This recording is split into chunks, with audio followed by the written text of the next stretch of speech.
Então, gente, boa noite a todos e todas que estão aqui nos acompanhando nesse dia.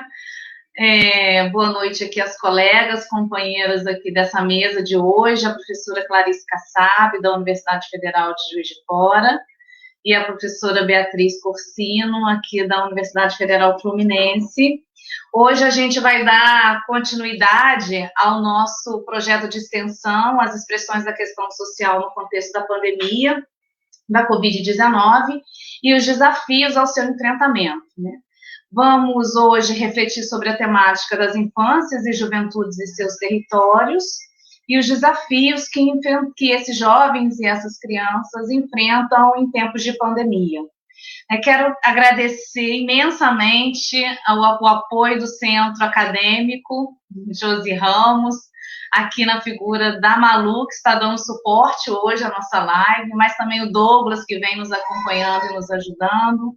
Agradecer aos colegas também que estão nesse projeto de extensão, o professor Carlos e a professora Adriana, que vem também trabalhando conosco, ao longo dessas atividades. Hoje é a nossa sexta live, então é um prazer e é um momento importante, para a gente dar continuidade às nossas reflexões.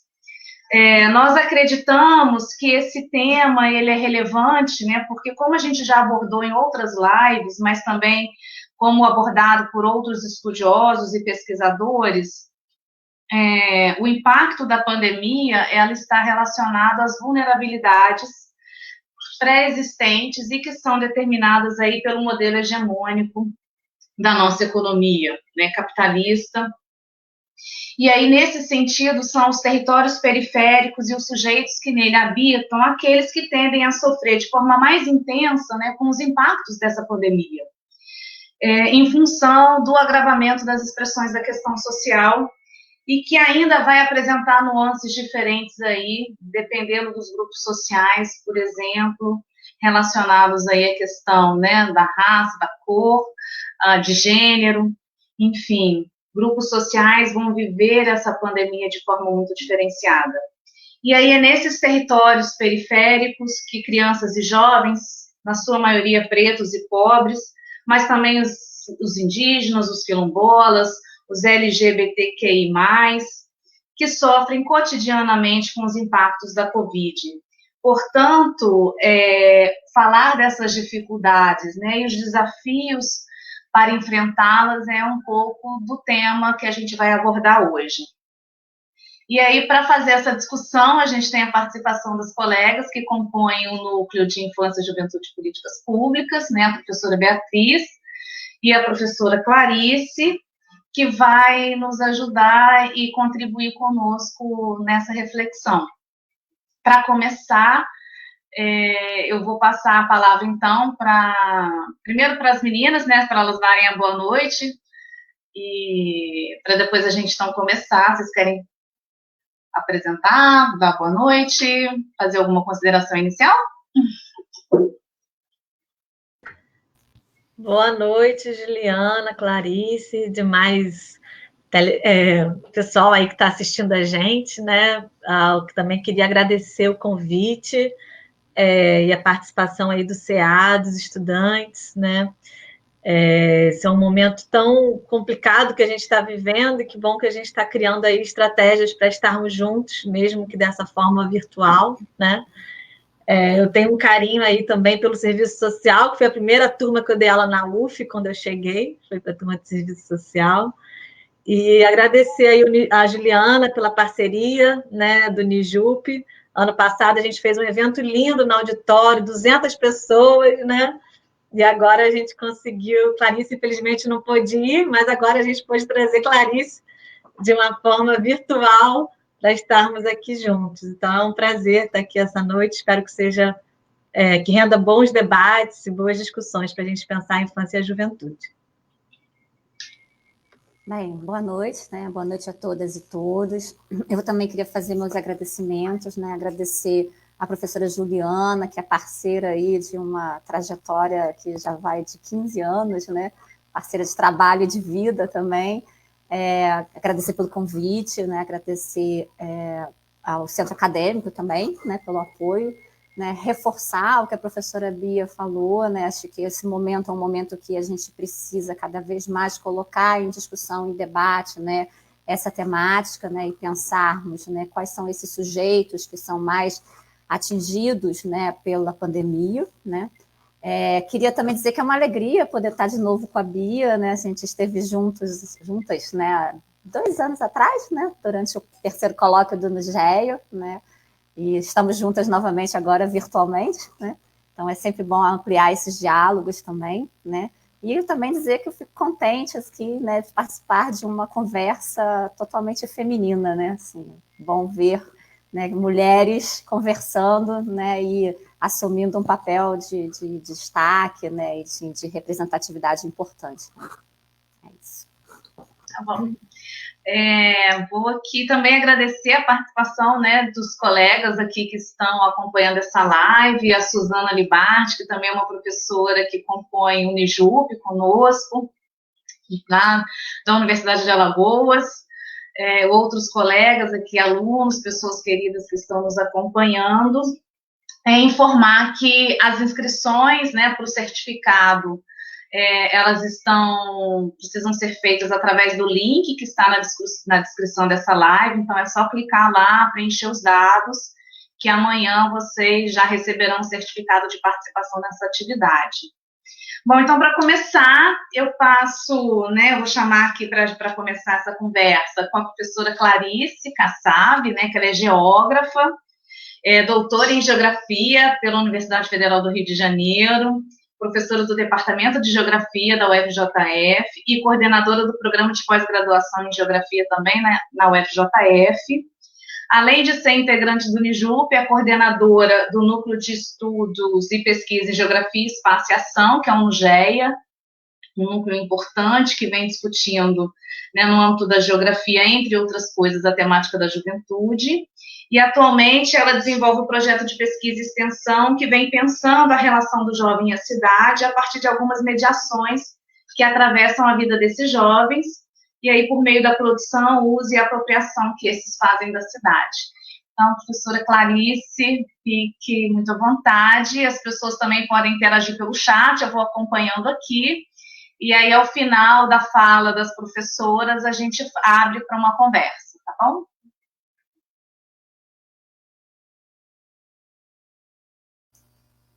Bem, então, boa noite novamente, né, a todas e todas que estão nessa conversa, né. Eu queria dizer que, na verdade, eu não preparei uma fala, né, assim, e nem vou focar propriamente na pesquisa que a gente tem desenvolvido, mas eu preparei uma conversa, um bate-papo mais geral, né, trazendo alguns elementos de reflexão, né, para que a gente possa pensar os efeitos da pandemia sobre a juventude, né. Entendendo a pluralidade dessas juventudes, né, e eu vou olhar um enfoque mais particularmente em torno dos jovens de periferia, tá?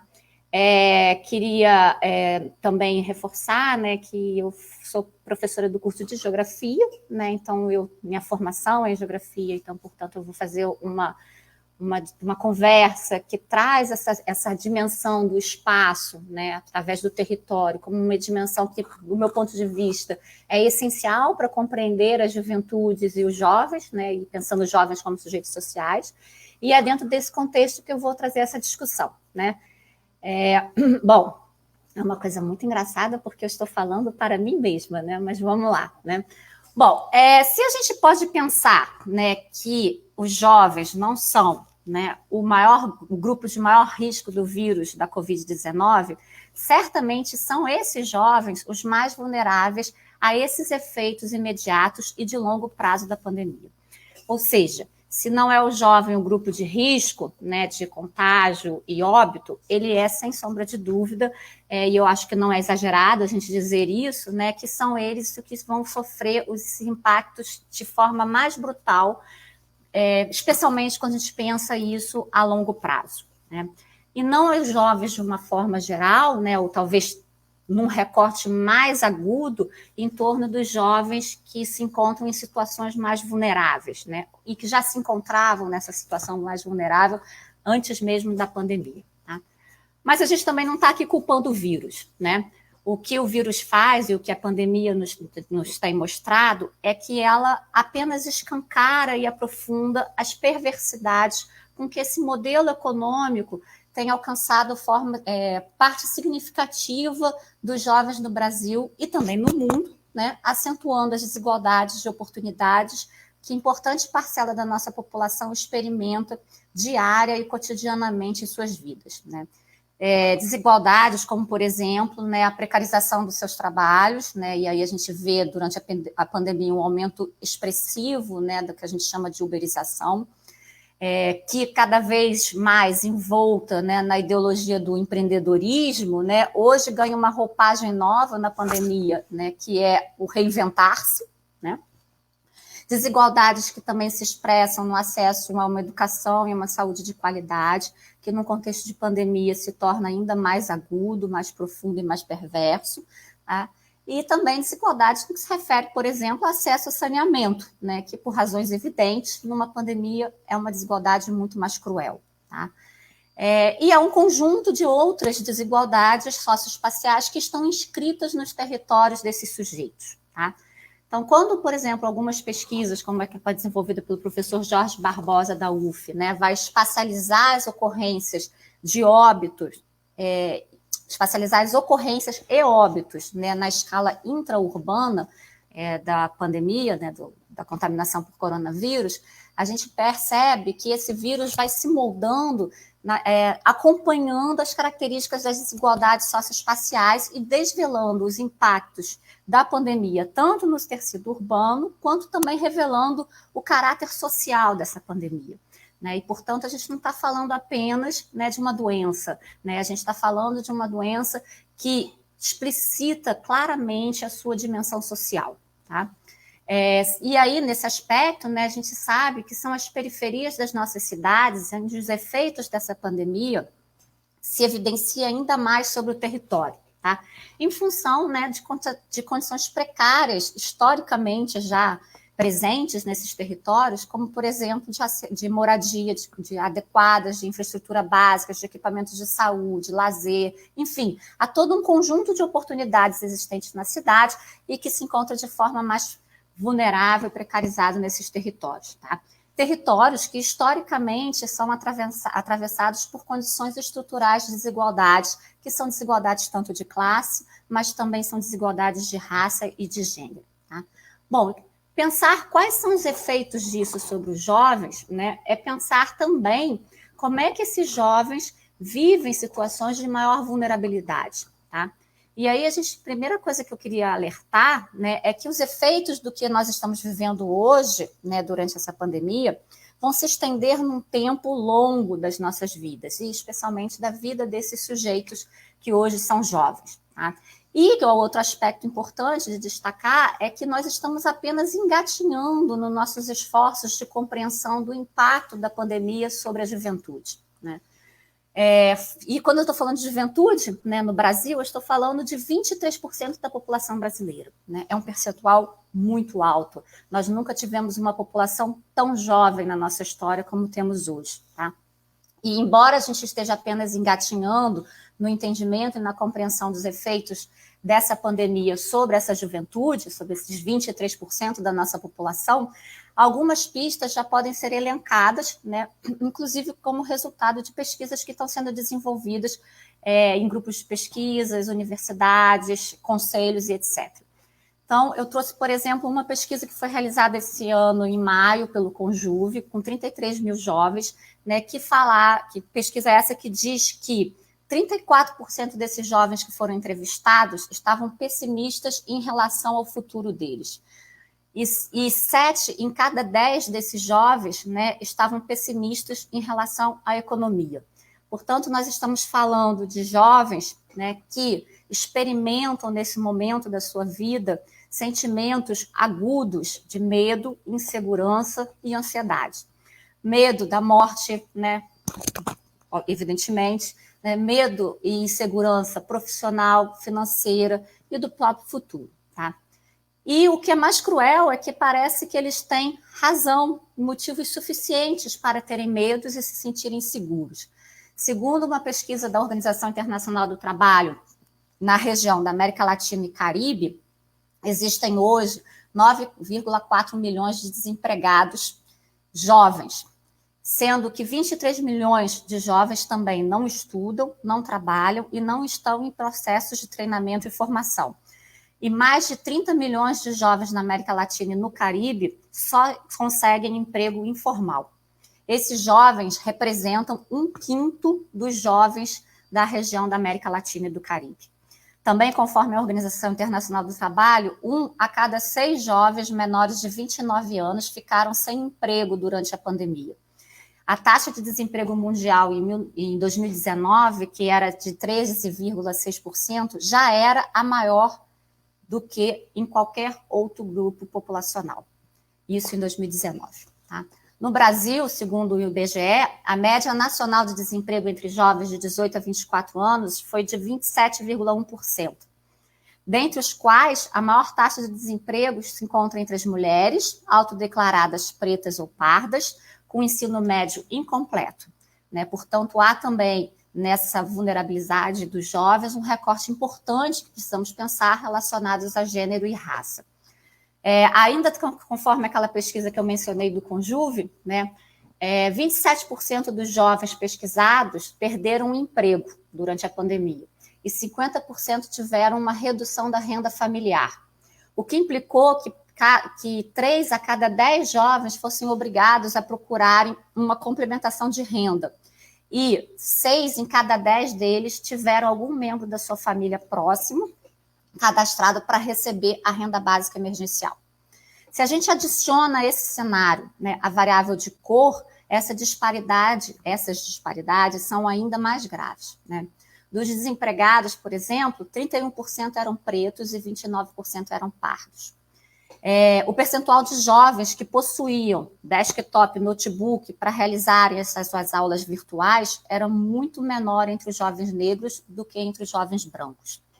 Uma pesquisa da PUC-Rio, também recente, né, revelou que as chances de um paciente preto ou pardo e analfabeto morrer em decorrência do coronavírus no Brasil é 3,8 vezes maior do que a de um paciente branco com nível superior. O que esses números, né, frios nos dizem e sublinham é que o quanto os corpos ocupam de maneira desigual as cidades no que se refere ao seu ato de habitar, trabalhar e se deslocar pela cidade. São sujeitos que estão impossibilitados de realizarem um isolamento social efetivo porque precisam procurar trabalho ou porque precisam trabalhar em empregos muitas vezes precarizados e informais. São sujeitos que usam o transporte público e, portanto, mais sujeitos à contaminação pelo coronavírus, né, e que voltam para as suas casas, muitas vezes adensadas e, às vezes, até mesmo sem saneamento básico adequado. Esses corpos, portanto, né, desses sujeitos jovens, não estão seguros nem nas suas casas, né, porque eles seguem morrendo também, vítimas da violência, né, mas também não estão seguros na rua, né, porque eles são fundamentalmente jovens, corpos de jovens negros de periferias. Tá, então, o que o vírus escancara para a gente são processos estruturais de desigualdade que vitimizam os jovens negros da periferia e ameaçam uma vida, né, ou as vidas desses jovens que já estavam, né, sob constante ameaça e risco. Bom, mas um outro aspecto importante também para a gente trazer, né? Embora esses sujeitos são sujeitos mais vitimizados, né, e nas suas condições normais e muito mais durante a pandemia, né, é importante dizer também que as periferias não são apenas espaços de precariedade, ela também é espaço de vida e solidariedade, né? E aí essa solidariedade tem se acentuado de forma forte nas mãos dos jovens, tá?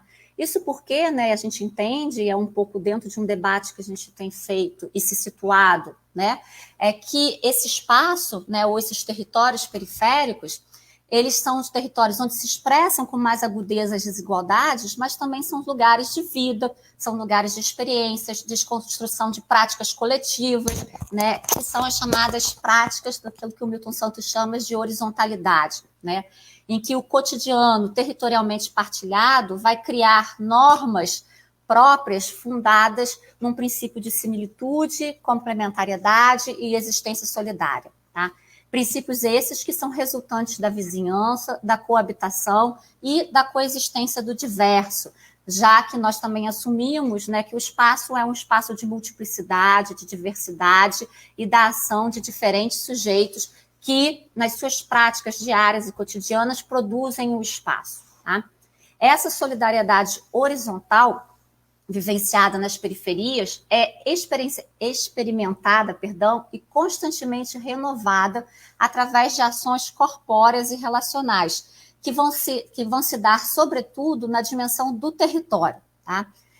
Entendido o território como um espaço socialmente produzido a partir de condições que são materiais e simbólicas e que vão permear as experiências, as práticas e as intenções dos sujeitos, e no caso aqui da nossa reflexão, dos sujeitos jovens, tá?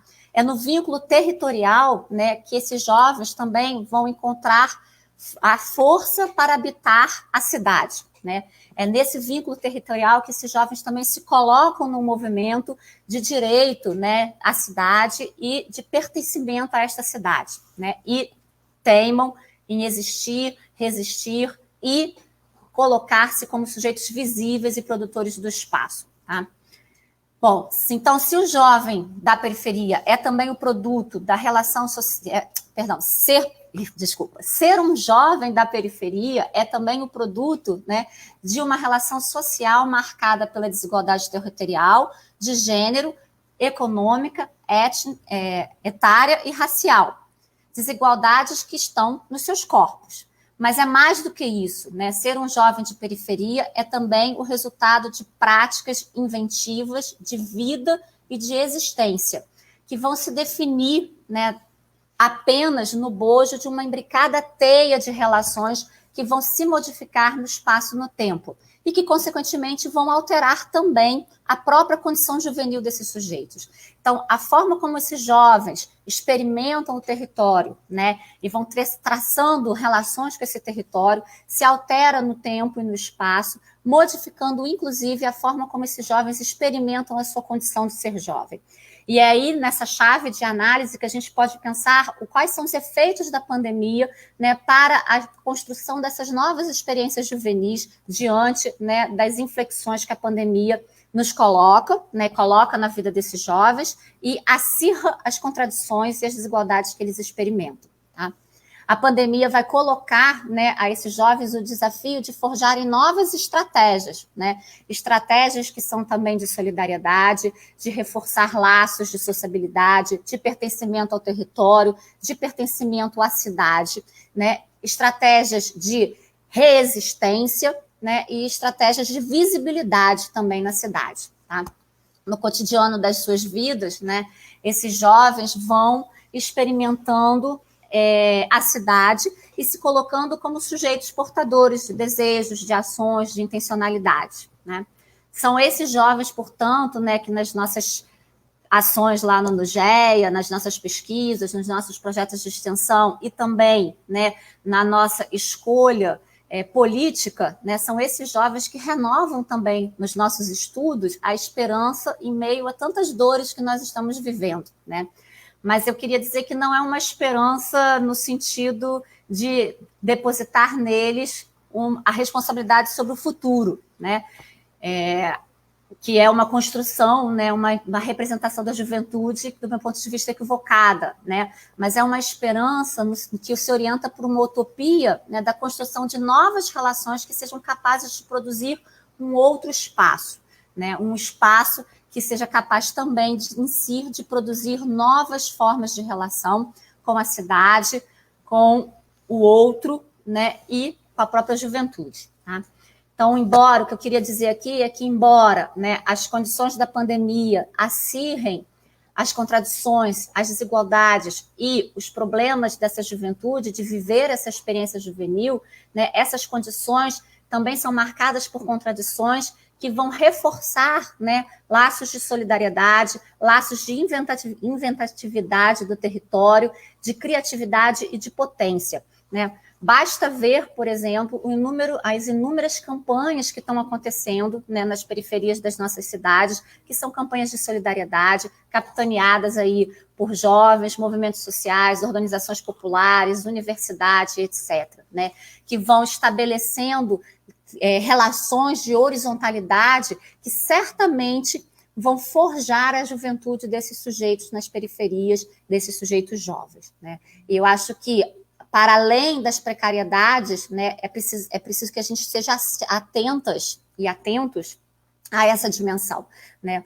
Porque é certo, né? Eu acho que é quase que um lugar comum a todos nós, né, que a pandemia vai dificultar muito a realização da vida futura desses sujeitos, do ponto de vista da inserção do emprego, da formação qualificada, de uma educação de qualidade, sem sombra de dúvida. Mas acho que também precisamos pensar, né, e aí é uma provocação de pesquisa, uma provocação de reflexão, pensarmos também como é que a pandemia produz outras formas de sociabilidade entre esses sujeitos nos seus territórios, né? E como é que essas outras formas de sociabilidade vão forjar a sua experiência de ser jovem nesse contexto tão agudo, tão difícil e tão dolorido que a gente está vivendo. É isso que eu queria falar um pouco. Pronto?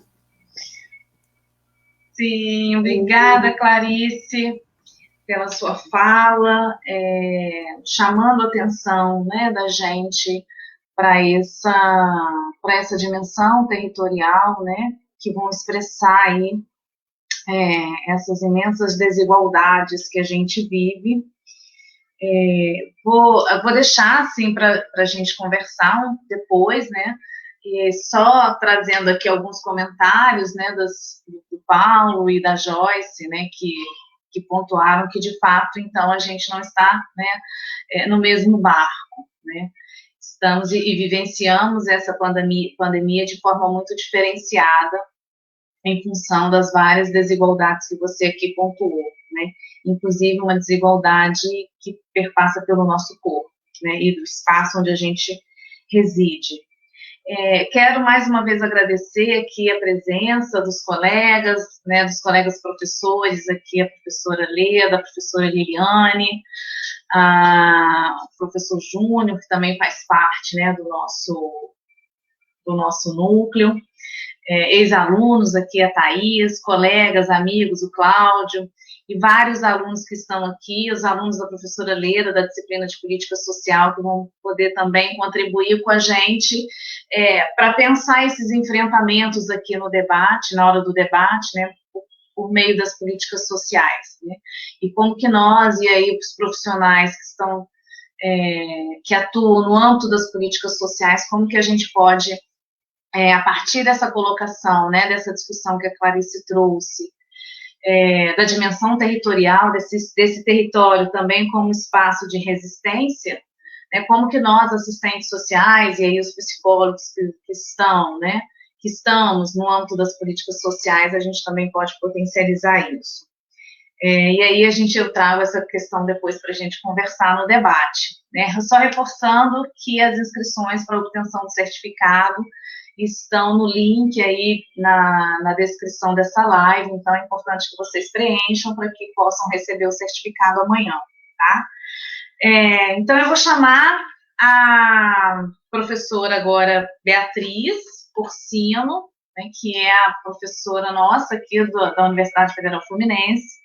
Ela é professora do Departamento de Serviço Social, doutora em Psicologia pelo UFRJ, atua na área da infância, juventude, e no tema da psicologia e psicologia social, com ênfase nos temas de participação, cidade e educação, e atualmente desenvolve aí pesquisas e estudos com a comunidade rural de Cafuringa, aqui em Campos, que tem um elemento importante, por se tratar de uma comunidade quilombola, aqui do município de Campos, então ela vai trazer um pouco das suas reflexões para a gente. Obrigada, Juliana, pelo convite. Eu fiz não a cabeça porque eu sou professora do Departamento de Psicologia de Campos, de Serviço Social.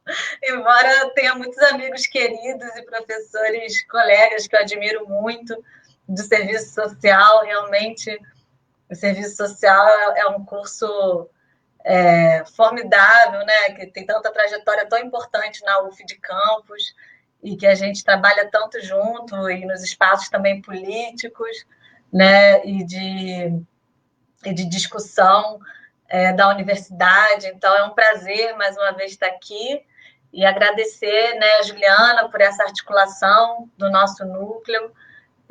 Juliana também, minha super parceira desde que eu cheguei na UF, né, por discutir essa temática da infância e da juventude. Também fomos conselheiras do direitos, né, da criança e do adolescente. Então, temos aí muitas proximidades e vemos trabalhando juntos. É um prazer aqui ver nossos colegas e alunos assistindo a live. Então, eu vou começar um pouco a minha fala, né, trazendo diferentemente Quer dizer, também, né, como a Clarice falou dos jovens, mas eu vou falar também um pouco sobre as crianças, né? Trazer aí mais esse elemento das crianças pequenas, dessas questões também geracionais, né, que atravessam aí essa relação entre adultos e crianças e jovens, como que isso também foi afetado pela pandemia, né? E também trazer um pouco dessas diferenças, né, dessa história de que não estamos no mesmo barco, né, como a Clarice falou, como essas desigualdades socioespaciais atravessam também a maneira como cada um vai vivenciar a pandemia, né? Então, trazendo um pouco sobre a questão da infância, né, ao longo do século XX, a gente tem visto nos grandes centros urbanos uma maior institucionalização das crianças, né? Seja pela violência das ruas, né? O excesso de automóveis, de trânsito. A gente vê cidades cada vez mais condensadas, com as crianças morando em prédios. Então, o espaço da rua de circulação que pertencia às crianças, né, que tinha ali o futebol, a pelada, as brincadeiras de rua, a corda, o pique, né, como aos poucos foram sumindo aí desses espaços, né, principalmente das áreas mais valorizadas das cidades, nas favelas e periferias, a gente ainda vê a presença das crianças nas ruas, né, mas a gente vê como uma tendência essa redução da circulação das crianças dos espaços públicos, né? E a perspectiva também que as pessoas estranhas, as pessoas desconhecidas são vistas como uma ameaça, né? Como alguém que pode sequestrar, como alguém que pode fazer mal, né? Então, as crianças só saem acompanhadas com os adultos, tem que prestar atenção, olhar para os dois lados. A gente, sempre que uma criança sai de casa, tem uma série de prescrições de como que essas crianças devem sair, os cuidados que elas devem tomar, né? Isso já faz um pouco parte da vida cotidiana nossa nos grandes centros urbanos, né? Esse isolamento em que as crianças têm vivido e se institucionalizado cada vez mais no espaço da família, da casa e de alguns projetos de contraturno, né? Como aulas de esporte, judô, natação, dança, teatro, enfim, por aí vai, né? Então, as famílias também, houve uma mudança, né, das famílias cada vez menores. Então, aquele modelo da família extensa, em que crianças conviviam com os primos, com os irmãos de diferentes idades, a gente tem visto também nesses grupos, né, numa classe média urbana, cada vez as famílias menores, em que há uma convivência muito pouca das crianças com outras crianças no ambiente familiar, no ambiente doméstico, né? Às vezes com um ou dois irmãos, mas o espaço de convivência das crianças com outras crianças ficou sendo o espaço da escola, principalmente, né? Até as próprias brincadeiras infantis foram se modificando ao longo do tempo, como, por exemplo, os videogames, né? O uso do celular, dos jogos, do computador, a televisão, né? E reduzindo aí essas práticas mais coletivas, vivenciadas ao ar livre, em contato com a natureza e com outras crianças. A gente tem visto uma privatização dessa experiência da criança e uma maior individualização também, né? E com a pandemia, fiquei me perguntando quais né, alterações isso provocou nas crianças, né? E as notícias de jornal, as matérias, se concentraram muito nessa infância urbana, né? Nessa infância de classe média, que tem essa experiência específica, né, de infância. Então, nas notícias, né, apresentaram assim, desenhos das crianças, em que elas falavam muito dessa saudade da escola, da saudade da convivência com os amigos, das professoras, né? Até no meu convívio também com crianças né, aqui no Rio de Janeiro, né? Um menino falou para mim, tia, é muito chato, tá só convivendo só com adultos, tá em casa o tempo todo, né? Então, as crianças falam dessa falta de poder brincar, de poder se divertir, de poder compartilhar a vida com outras pessoas da mesma geração, que compartilham ali essa experiência comum de serem crianças, né? E que tem aí as brincadeiras, que tem os interesses comuns, que estão vivenciando um momento da vida em que elas trocam, né, e compartilham experiências que se diferenciam aí da vida adulta, né? As crianças também reclamaram muito de não poder frequentar alguns espaços, como o shopping, a praia, o parque, né, essas áreas de lazer que eles iam aos finais de semana acompanhados com as suas famílias, né? É claro que atualmente houve já um afrouxamento aí da pandemia, né, e desse isolamento. Então, a gente tem visto cada vez mais as crianças voltarem a frequentar esses espaços na companhia dos seus pais, né, embora as escolas ainda estejam fechadas. E as crianças também, nessas pesquisas, né, falaram muito assim dessa dificuldade de fazer as atividades de casa, né? Os trabalhos, os exercícios que a escola mandava, né? E as dificuldades também, as tensões familiares que isso gerava. Então, as famílias que tiveram que continuar trabalhando, algumas de forma remota, né? Mas que não estavam também tão acostumadas a conviver de uma forma integral com seus filhos, porque terceirizavam um pouco desses cuidados, seja para empregadas domésticas, babás, ou para esses projetos, como eu já coloquei, né? Ou contavam aí com o apoio maior da família e que auxiliava aí nessa educação, né? Essa família também se viu aí sem essa rede de apoio, o que gerou uma sobrecarga, principalmente para as mulheres, nesse cuidado com as crianças, no cuidado das casas, né, de ter que conciliar o trabalho remoto com as crianças em casa, e as crianças demandando atenção, e você tendo que se dividir, né, entre fazer o seu trabalho e tomar conta das crianças, e fazer o exercício de casa com as crianças. Então, e muitas famílias também se perguntaram, né, o que a gente vai fazer com essas crianças? Então, a gente viu proliferar aí as listas de atividades, de filmes, de coisas, né, para manter as crianças ocupadas, de atividades pedagógicas, dentro de uma lógica também produtivista, de que as crianças tinham que estar ocupadas, que as crianças não poderiam ficar sem nada para fazer, né? Que as crianças, já que não estavam indo para a escola, elas iam perder tempo, né? E elas teriam, então, que suprir esse momento com aprendizado dentro de casa. A gente viu também, dentre essa classe média alta, pessoas, inclusive, contratando explicadoras, professoras particulares para dar aula para os seus filhos, né? Já que eles não estavam tendo a educação, não estavam aprendendo tão bem de forma remota. E aí a gente viu, então, o espaço da escola invadir esse ambiente doméstico de uma forma mais intensa e que as famílias também tiveram que se responsabilizar por esse ensino e vendo um pouco a dificuldade também que né, assumir esse lugar aí, de ter que dar conta desse lugar, de ensinar, né, de estar investido nisso, né? E aí também é como se a gente não desse espaço aí para a criança viver, né, esse luto que todos nós vivemos, né, dos nossos projetos, dos nossos sonhos, das nossas perspectivas para o ano que tiveram que ser aí revistas, né, diante do isolamento social e da pandemia. Né? As crianças, assim como os adultos, também vivem a ansiedade, também vivem o medo, e a gente foi ali tentando ocupá-las para que elas não sentissem isso, né? Para que elas não pudessem se haver com esse sentimento.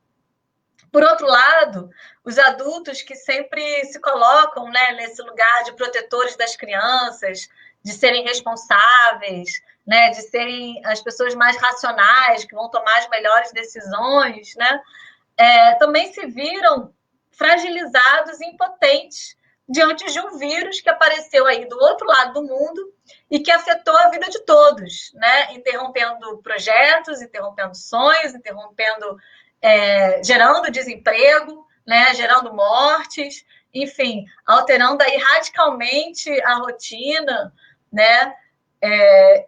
E os adultos, né, que dentro da modernidade ocuparam esse lugar de zelarem pelo bem da criança, de zelarem pelo cuidado, mas também essa perspectiva de que eles sabem o que é melhor para o outro, né, de que eles possuem aí uma racionalidade capaz de controlar a natureza, de dominar, né, aquilo que aflige, né, de uma forma a dar conta aí de uma razão, né, embebidos, né, por uma visão também de ciência, para uma visão de como que a nossa sociedade se organiza, né, de tentar aí racionalizar e instrumentalizar a vida, também se viu de uma maneira sem ter como dar conta disso, né?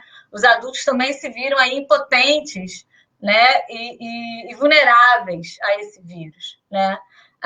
Assim como as crianças são vulneráveis, os adultos também se viram nesse lugar de vulnerabilidade, né? E porque a vulnerabilidade não é das crianças ou dos adultos, a vulnerabilidade é da condição humana, né? Mas que a gente, às vezes, principalmente quando você assume esse lugar de cuidado do outro, é como se você devesse, né, ser sempre forte, ser sempre capaz de ter as melhores respostas, as melhores saídas, e o vírus, de uma certa forma, nos coloca, adultos e crianças, nesse lugar de impotência, né?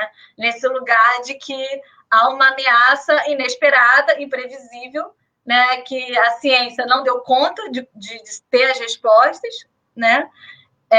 E que lembrou aí a gente dessa vulnerabilidade humana, desse mistério da vida, né, em que a gente muitas vezes não tem resposta e que a gente muitas vezes não sabe o que dizer, o que fazer diante disso, né? A morte é um assunto que a gente exclui, né, das crianças, a gente interdita isso a elas como uma forma também de protegê-las, né?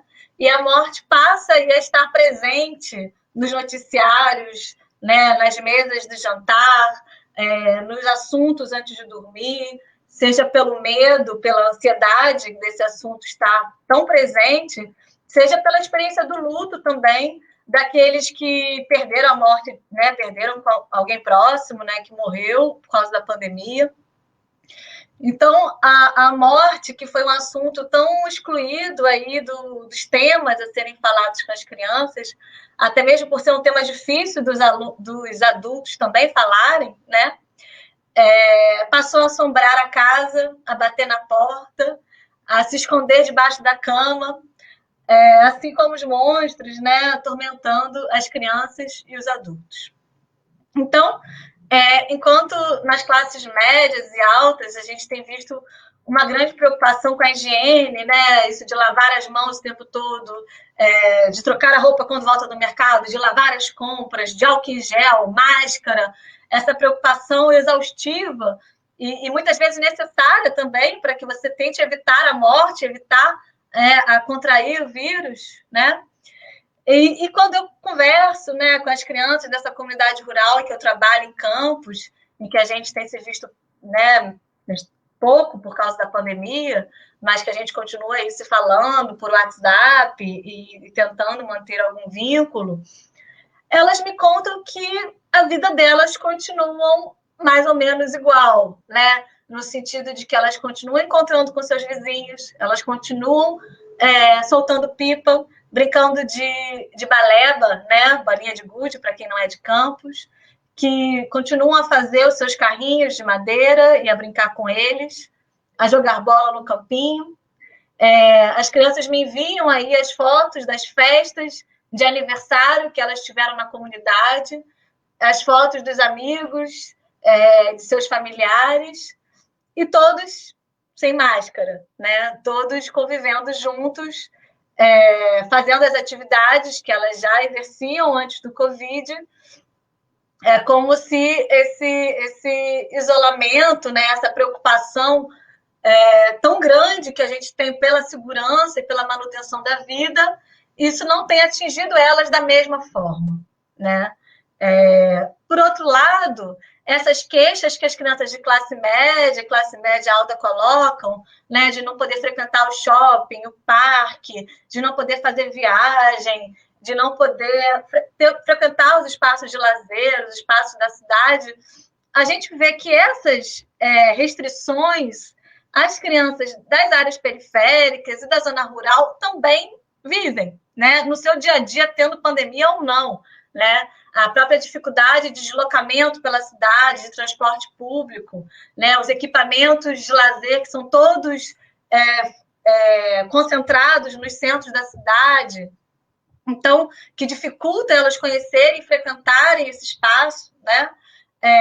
Até dentro do nosso projeto, a gente, dentro dessa perspectiva do direito à cidade, né, como diz o Lefebvre, a gente também promovia que as crianças fossem aos teatros, ao cinema, às praças, ao Jardim São Benedito, então que elas também conhecessem os espaços culturais da cidade, como que elas também se sentirem pertencendo a esses espaços, como o espaço delas, né?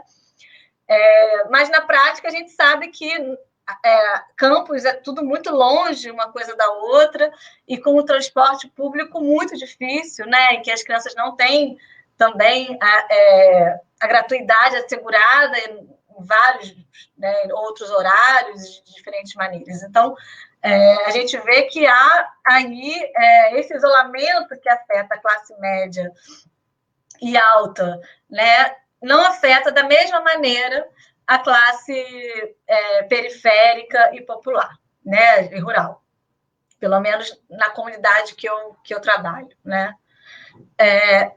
Por outro lado, né, esses laços comunitários, esses laços de solidariedade, como bem falou a Clarice, né, também é o que ajuda as famílias a sobreviverem e criarem estratégias no momento de crise, né? No momento de desemprego, como elas estão vivendo agora, em que há a redução de trabalho, né? A ausência de políticas públicas no território, como, por exemplo, de saúde, o próprio CRAS, né? Tudo é longe, a escola é longe, o posto de saúde é longe. Então, no momento de crise, com quem que eles contam, né?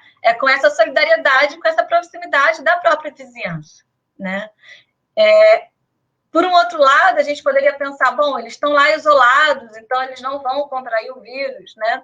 Mas isso não é bem verdade, porque embora a gente veja, né, essa distância da área rural em relação ao centro, e os maiores casos de Covid se concentrem no centro da cidade, mas as pessoas da área rural precisam ir ao banco, até para pegar, né, os benefícios que algumas delas conseguiram, né? Precisam fazer compras de mercado, muitas trabalham como empregadas domésticas no centro da cidade, né? Trabalham no corte da cana, que continuou funcionando mesmo, né, com a Covid, as roças continuaram trabalhando na roça, mesmo precisando pegar transporte público para chegar.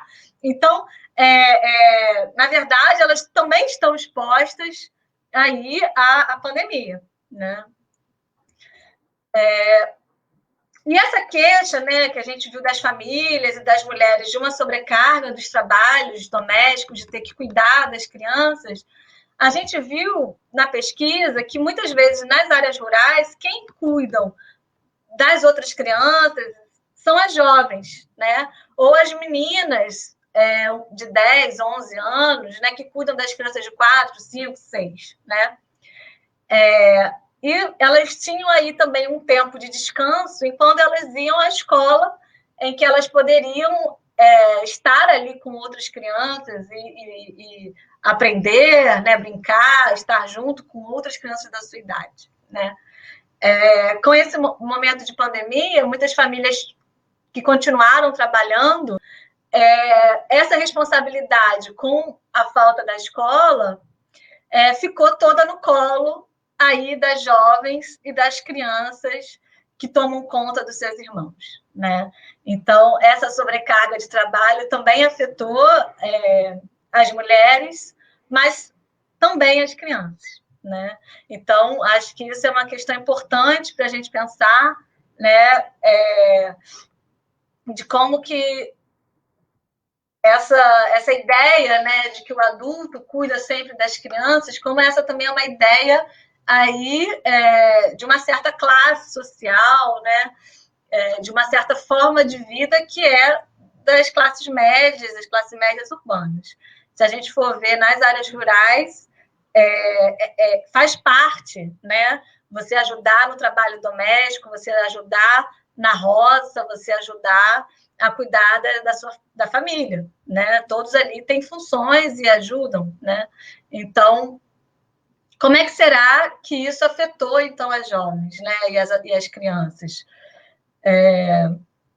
Por outro lado, a gente vê que essa experiência compartilhada, né? Que mesmo crianças e jovens de contextos tão diferentes, que vivenciam essa experiência de infância e de juventude de uma forma tão distinta, elas compartilham a mesma experiência, que é a experiência de ir para a escola, né? A escola exerce na nossa sociedade esse papel da transmissão cultural e é responsável aí pela essa reprodução e continuidade da sociedade e da formação de uma força de trabalho, né? Então, a escola, ela interessa aos adultos, porque mais cedo ou mais tarde eles vão envelhecer e vão se aposentar, e precisam aí que as crianças e os jovens, que serão futuramente trabalhadores, né, possam sustentar aí essa aposentadoria. E para as crianças também é um espaço de aprendizagem, é um espaço permeado de afeto, de encontro, mas também de tensão e de disputa, né? Em que a gente vê que muitas crianças e jovens encontram-se desinteressados pelas escolas, né? Em que não vê sentido na educação, que acha que aquilo não vai servir para nada. E um pouco também do que a Clarice já falou, né? De como que esse desemprego aí arrebatador que a gente vive hoje, afetando principalmente a juventude, também gera uma descrença que você ter passar por um processo de escolarização não necessariamente vai garantir um emprego para você no futuro, né? É claro que a escola serve, ainda hoje, uma das instituições responsáveis aí pela essa ascensão social e pela possibilidade, né, de que haja uma mobilidade aí social, mas não é garantido que você termine o ensino médio, que você vai ter um trabalho, que você vai conseguir se inserir, né? Então, isso também gera aí, como já foi falado, né, essa ansiedade, essa angústia. E, embora essa experiência da escola, como sendo a obrigatoriedade, né, de 4 a 17 anos, que seja de qualquer classe social, as crianças e os jovens têm essa obrigatoriedade de ir para a escola, a pandemia evidenciou algo que já estava presente, né, na nossa sociedade, mas que escancarou, que foi a desigualdade também entre as escolas particulares e as escolas públicas, né? Então, enquanto as escolas particulares fizeram de tudo para manter as aulas de alguma maneira, né, sejam através de atividades remotas, de exercícios, de aulas síncronas, enfim, vídeos, uma série de movimentos, né, para que esse aluno pudesse manter e não perder o conteúdo a ser ensinado, né? A gente viu nas escolas públicas uma dificuldade muito grande de ter acesso a essas crianças, né? Isso se deve, um dos motivos, né, em relação a isso, é a dificuldade do acesso à internet, Se for pensar, por exemplo, nas zonas rurais, apenas 44% dos domicílios têm acesso à internet, né? Na área urbana, isso é muito mais alto, são 70% dos lares, segundo dados de 2019. E as diferenças de classe, isso fica ainda mais evidente, pensando que 96,5% das casas que têm acesso à internet pertencem aos ricos, né? A classe A e B, enquanto nos patamares mais baixos, as classes D e E, apenas 59%, quer dizer, 59% não consegue navegar na internet, né? Então, essa dificuldade do acesso à internet, da forma precária também de uso da internet, né? Muitas vezes com celulares, com um pacote de dados reduzido, um celular que serve ali para a família como toda, né? ou a falta de computadores, né? Isso tudo tem dificultado aí o acesso das crianças das escolas municipais à internet. A gente construiu, né, um projeto de extensão, Psicologia e Educação, Encontros Possíveis em Tempos de Pandemia, em que a gente tem feito rodas de conversa com professores e alunos para discutir um pouco, né, sobre como eles estão vivendo esse momento de pandemia. Alunos de escolas estaduais, municipais e federais, né? E aí eles têm colocado para a gente, né? Esses alunos que têm acesso à internet, né? Eles têm colocado para a gente, nesses grupos de discussão, como que os professores jogam os conteúdos, né? Jogam as informações, e eles têm que se virar sozinhos para dar conta de aprender, né? Como que na sua família, muitas vezes, eles não têm alguém que possa explicar a matéria para eles, já que eles são aqueles que têm a maior nível de escolaridade dentro de casa, né? Por outro lado, eles muitas vezes não conseguem acessar as plataformas, né? No estado, eles têm usado o Google Sala de Aula, e no município não tem nenhuma plataforma, eles têm usado principalmente os grupos de WhatsApp, e as famílias vão até a escola pegar os materiais, as apostilas, para resolver em casa, né? Então, conversando com uma menina de 13 anos, ela falou: tia, eu nunca tive aula de inglês, e eu estou tendo que responder apostilas de inglês. Como é que eu faço isso? Pode me ajudar a dar aula de inglês? Né? Então, o que a gente vê como que é precário, né, esse acesso das crianças e dos jovens a essa educação, que fica muito à mercê assim, de uma vontade individual, né, de um professor, de uma escola, né, daqueles professores que têm um maior domínio da tecnologia, que têm um melhor acesso à internet, né? Os grupos que quis criar um grupo de WhatsApp da sua turma, que quis fazer um vídeo, né? Explicando a matéria, enfim, fica muito à mercê aí dessas iniciativas individuais. Não se trata de uma política pública, não se trata de um planejamento público do que fazer diante disso, né? No sentido de que foi dada uma formação para os professores, de que foi dado condições de trabalho para que eles pudessem fazer isso, né? Pelo contrário, a gente viu um abandono aí, tanto dos alunos quanto dos professores, que tiveram pouquíssimo tempo que reinventar a sua prática, né? E de uma maneira ainda muito precarizada.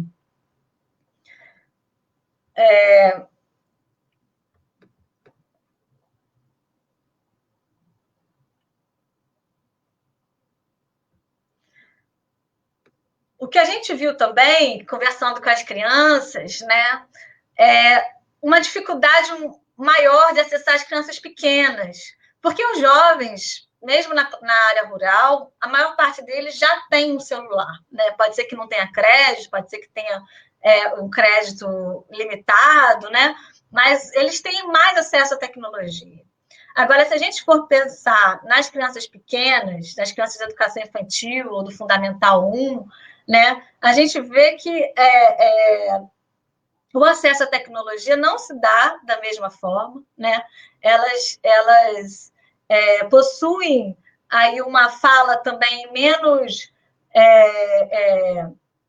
racionalizada, né? Que se fala também pelo corpo, pela brincadeira, né? Pelo gesto. E aí, como você faz isso pela internet? Como que isso dificulta aí a comunicação com as crianças pequenas? Isso tem sido uma dificuldade imensa dentro do meu projeto, né? Em que a gente acabou até agora trabalhando mais com os jovens do que com os pequenos, né? E que é uma relação que também precisa de uma certa temporalidade para você construir um vínculo, para você construir um laço. Você precisa chegar devagarzinho, você precisa estar junto, conviver, né? E como é que você vai conviver aí dessa maneira de forma remota, né? Então, e aí as crianças também se sentem mais dependentes dos adultos, porque se antes, no presencial, você cria uma relação da gente, por exemplo, como pesquisadores, com as crianças de uma forma direta, nesse tempo de pandemia, eu preciso ligar para a família para falar com a criança. Eu preciso que essa família queira, né, fazer essa intermediação, ou que a criança, ao querer falar com a gente, né, deixe, né, os pais, as mães, que deixem os filhos usarem seus celulares, né? Então, a gente viu que acabou gerando aí uma maior dependência das crianças em relação aos adultos e uma dificuldade muito grande delas também se comunicarem com pessoas de fora da família ou da comunidade das quais elas convivem, né, cotidianamente. No entanto, a família nem sempre é sinônimo de proteção, né? A maior parte dos casos de abuso sexual, de violência contra a criança, se dá no espaço da família. Então, isso gera uma preocupação imensa, porque estudos já foram feitos em relação à pandemia, de como isso aumentou a violência em relação às mulheres, né? Como será que isso, então, tem afetado as crianças? O Unicef fez uma pesquisa sobre o surto de ebola na África Ocidental, entre os anos de 2014 e dos anos de 2016, que ficou muito evidente os picos de trabalho infantil, o aumento, né, dessa negligência e do abuso sexual e da gravidez na adolescência. Então, a gente fica pensando, será que vamos ter esse mesmo efeito aqui? Né? Quais serão as consequências dessa pandemia para as nossas crianças e nossos jovens ao longo do tempo? Né? A escola, ela também é esse espaço responsável por acolher as crianças, né? De acionar o conselho tutelar, de ver quando as crianças estão mal, né? De chamar as famílias, né? Também dados do Unicef em relação a algumas aldeias, né, de Serra Leoa, nesse surto de ebola, viram que caíram em muito, né, o retorno das crianças, a dificuldade do retorno às crianças das escolas, né? Em Campos, a gente já vê uma evasão escolar altíssima a partir do 6º ano, né, do Fundamental 2. No ensino médio também, a gente vê uma baixa índice, né, de escolaridade dos jovens, principalmente dos meninos. Então, fico perguntando, né, esses jovens que, de repente, nesse momento de pandemia, estão trabalhando, será que eles vão retornar à escola? Né? Esses jovens que já têm 18 anos e que não completaram o ensino médio, será que vão retornar para completar? Né? Ao mesmo tempo, conversando com as professoras dentro desse projeto de extensão, elas se colocam, elas falam, né, dessa dificuldade, que muitas delas se consideravam analfabetas digitais e que foram obrigadas aí, desafiadas a sair dessa zona de conforto para construir uma nova didática, né? Muitas tiveram que aprender a usar a tecnologia para poder se adaptar a esse momento de pandemia e de como que isso foi difícil também para as professoras, né? E nessas conversas pelos grupos de WhatsApp, elas têm falado que elas estão conhecendo melhor os seus alunos, que na sala de aula são 30 alunos e às vezes é difícil ver o aluno enquanto o que eles fazem, né, fora da sala de aula. E aí, com grupos de WhatsApp, às vezes o aluno procura individualmente a professora para tirar uma dúvida, e aí fala como está o seu dia a dia. Então, elas têm falado que tem sido interessante estabelecer uma relação mais pessoal também, de conhecê-los pelas redes sociais, né, pelo Facebook, pelo Instagram, e que antes elas não conheciam, não sabiam sobre como era essa vida dos alunos fora do espaço da sala de aula, né? Algumas professoras também apontaram da importância do trabalho em equipe, como que a pandemia possibilitou coisas que elas não esperavam, como, por exemplo, ter tempo para fazer reuniões de planejamento, para pensar coletivamente suas práticas, né? Teve uma fala de um professor que foi muito bacana, em que ele disse, um motivo ou outro, o trabalho em equipe tem mostrado que nós somos capazes, né? A gente teve alguns relatos de professores que disseram que sentia saudade do cotidiano da escola e que ele percebeu o quanto que ele amava a profissão agora, né, com a pandemia. E já outros professores que afirmaram o oposto, né? Que ficar em casa viu como que eles precisavam de ter mais tempo junto à família, né? Que viu que estava na hora de se aposentar e que eles não pretendem retornar a dar aula, porque viram que o momento agora é de estar junto, né? Estar mais presente dentro de casa, junto aos seus queridos, né? A sua família. Nos cuidados dos mais velhos, quem tem, né, pais idosos, né? Então, a gente viu, né, que a pandemia instalou aí um momento de crise e que pode, né, nos ajudar também a construir novos sentidos para esse espaço escolar, seja para os docentes, seja para os discentes, né? Se a gente tiver uma perspectiva mais esperançosa, né, talvez a gente possa pensar que novos caminhos dessa relação professor-aluno possam ser construídos a partir do momento em que professores e alunos se veem com a mesma dificuldade, né, do acesso à internet, do acesso de conciliar a vida privada com o trabalho, né, e também de conhecer melhor um ao outro nessa questão de conhecer a sua vida pessoal, né?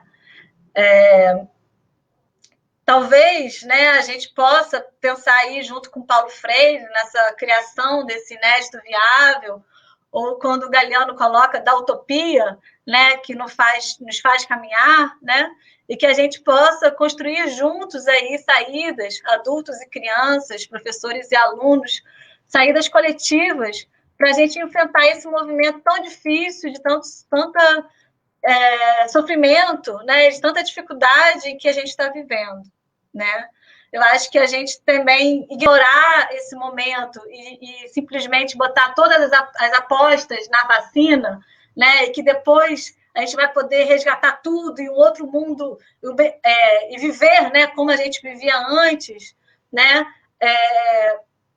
como se a gente pudesse voltar no tempo, acaba também nos impedindo de pensar outras relações possíveis, outros laços aí entre adultos e crianças e outros aprendizados que a gente pode levar dessa pandemia, né?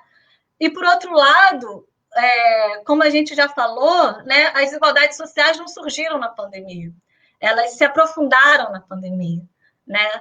Então, quais ações nós podemos nos engajar para reduzir as desigualdades sociais, que foram mais acirradas nesse tempo e que vão permanecer aí por muito mais tempo, mesmo depois da vacina, né, tão esperada. Então, ficam aí essas questões, né, e essa provocação para que a gente possa pensar aqui coletivamente e refletir, né, sobre essa construção coletiva e de como nós, enquanto sociedade, a gente se responsabiliza aí para dar uma infância e uma juventude mais digna para nossas crianças. Obrigada.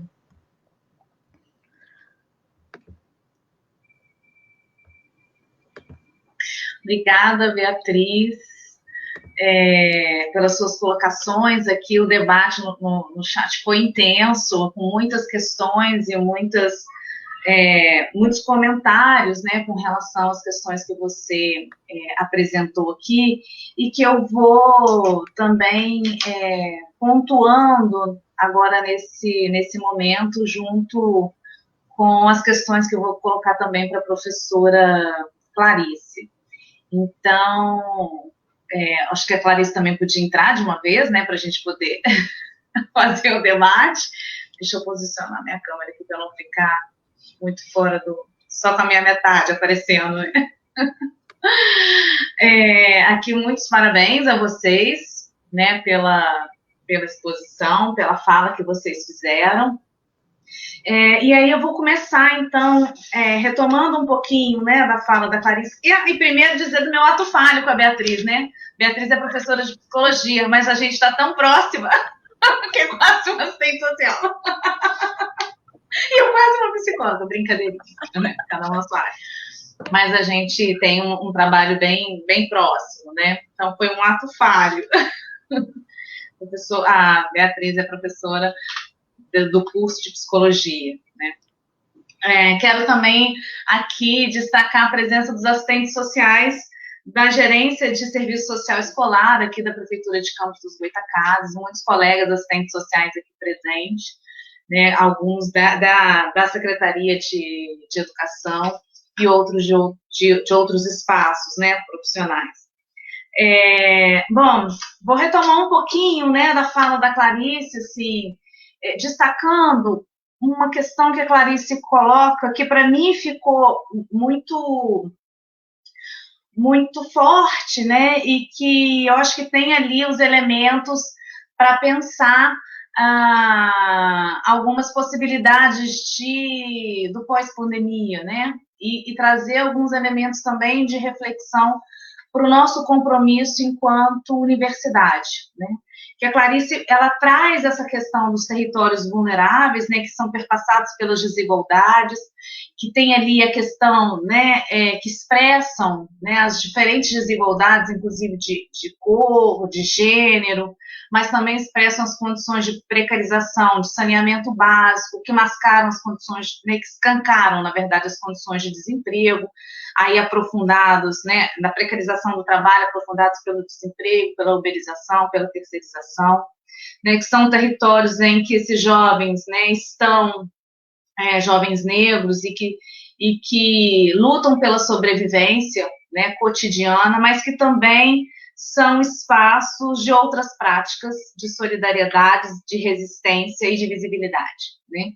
E aí eu queria que a Clarice pudesse, né, colocar para a gente um pouco de qual que é o papel da universidade, né, e também como nós, não só professores, né, mas também profissionais, né, do campo da educação, da assistência social, né, como que a gente pode contribuir, né, qual que também é a nossa responsabilidade e as possibilidades que a gente tem de intervenção nesses espaços, considerando estes elementos, né, que são os espaços que não são só espaços de desigualdade, no sentido de um espaço que tende a ser também opressor e muito violento, mas também que ali tem as possibilidades de novas práticas e de novas de práticas de solidariedade e de resistência. Então, um pouquinho que você pudesse trazer para a gente no sentido de colocar, né, a nossa responsabilidade também, né, como parte desse processo, na construção também desses espaços. Via a universidade através das ações de pesquisa e extensão, mas trazer também um pouco desse movimento, né. E aí a Bia traz essa diferenciação, né, de classe, que o Matheus Tomás, que também é o nosso colega professor aqui do curso de Serviço Social, colocou como sendo importante, né, que é dar, né, é olhar para esses espaços, olhar para essa realidade a partir da ótica classista, né, de uma lente classista, né, porque é só com isso que a gente vai conseguir compreender as contradições presentes nesse espaço e que a Clarice aqui colocou tão bem pontuado, né. E aí uma questão, né, que fica claro nessa diferenciação desse espaço urbano e rural e das questões que as crianças vivenciam e que foram visibilizadas ou invisibilizadas, em alguns casos invisibilizadas nesse contexto da pandemia, né? E aí uma questão que foi muito comentado aqui, né, é essa da ocupação do tempo livre, né, ou da ocupação do tempo, né, na área urbana e na área rural, em que a criança na escola, ela tem a escola como uma referência dessa possibilidade de sociabilidade, né, na medida em que se diminui os espaços coletivos, o brincar na rua, o contato com outras crianças, a escola, ela tem essa função. E a diferença quando você traz a experiência da comunidade, né, das crianças, do lugar onde você faz a pesquisa, que a vida pouco mudou, né? E aí a questão do Cláudio, que ele coloca, é que assim, se poderia dizer, então, que se manteve o normal ao que estava antes, né? E aí, sim, essas crianças não foram mobilizadas, né? Não foram convencidas, né, da tragédia, e não só através da morte. E aí ele ainda coloca quais são essas perspectivas futuras pós-pandemia, que aí conversa um pouco com a questão que eu coloquei para a Clarice, né? Quais são essas perspectivas nesses espaços, né? E ele ainda continua assim, como começar de novo, né? Como mudar toda essa tragédia, né? Que está colocada e que escancara, né, essas desigualdades que essas crianças estão vivendo e que você tão bem colocou que são, inclusive, restrições, né, e dificuldades que elas vivenciavam, inclusive, antes mesmo da pandemia, né, que é a falta de acesso ao shopping, a falta de acesso, né, de apropriação da cidade, de circular pela cidade, que elas já vivenciavam antes, né, e aí me parece que uma vez a gente estava conversando, que a grande mudança, né, foi não ter a escola, porque o resto, né, a vida estava ali acontecendo, né? Os impedimentos e as restrições já estavam ali colocadas muito antes da pandemia, né? Inclusive por uma disputa do próprio espaço, né? Da apropriação desse espaço por outros sujeitos, por outros agentes, né? Inclusive agentes econômicos. E aí um pouco que você pudesse, né, então, comentar essa questão, né, dessa normalidade que permanece.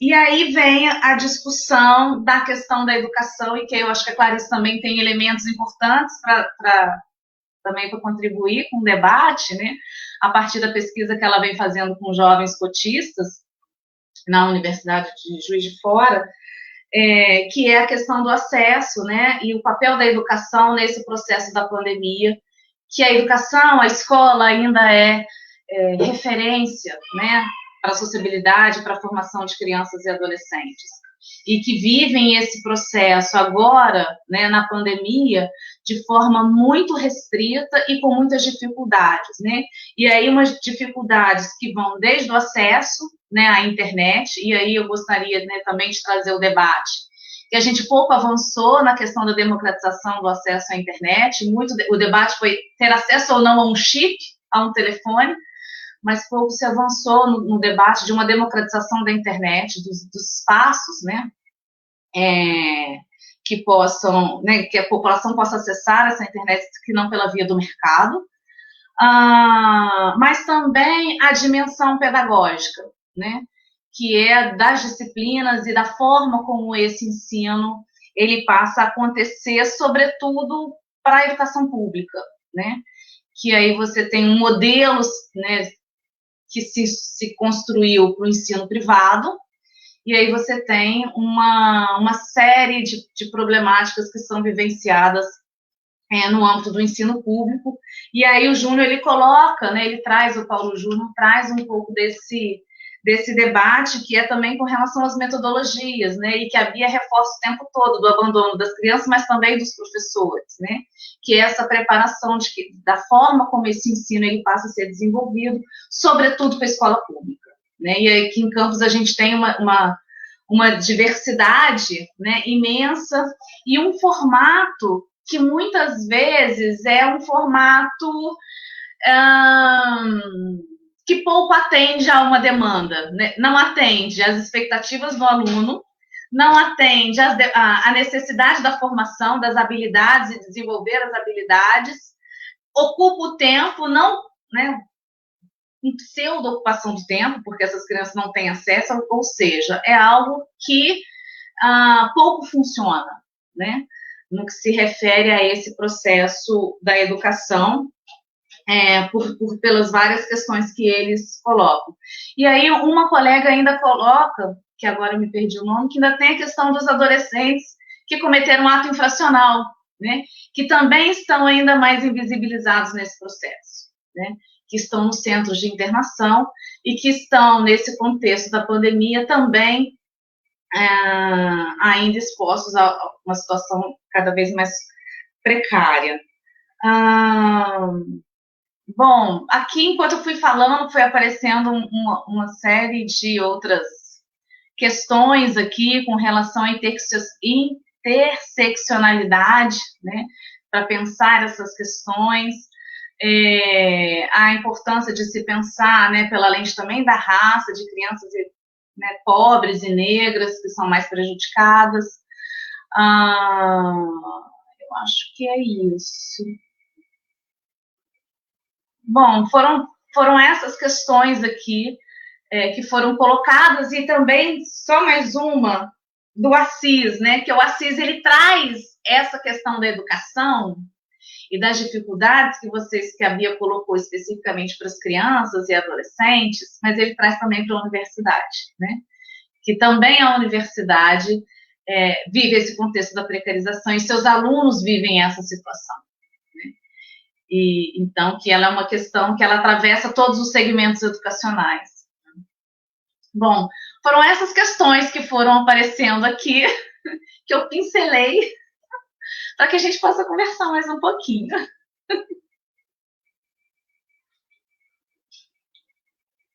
Quem começa aí? Levanta a mãozinha para a Malu saber quem vai começar. Posso começar pela Beatriz, então? E aí depois a Clarice? Tá bom.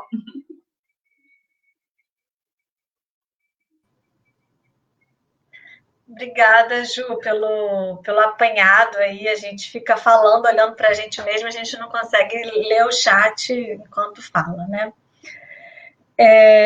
Acho que se levantou aí muitas questões, não saberia aqui, né, responder e comentar todas, né?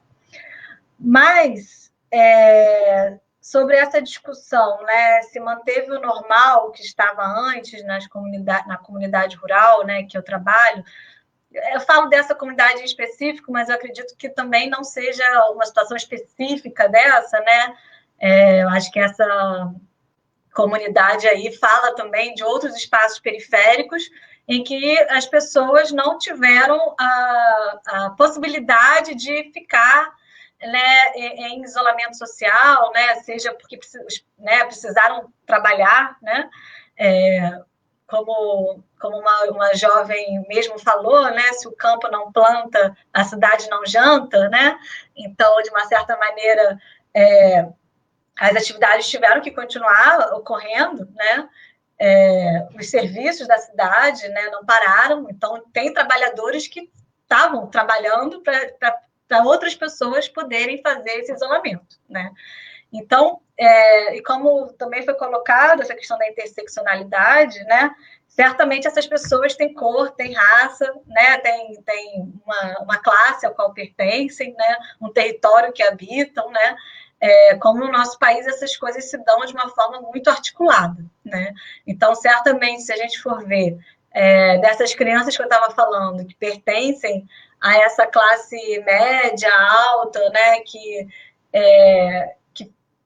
ficam mais nesse espaço doméstico, né? Mas que contam aí com as famílias que também estão fazendo o isolamento social e que também puderam, né, fazer o seu trabalho de forma remota. A gente também está falando aí de crianças brancas, né, na sua maior parte. Quando eu trouxe da questão das crianças dessa comunidade, o que a gente percebeu na pesquisa e nesse contato com elas, porque eu só consegui ir lá 2 vezes esse ano, até com medo, né, da gente levar o vírus, né? Então a gente teve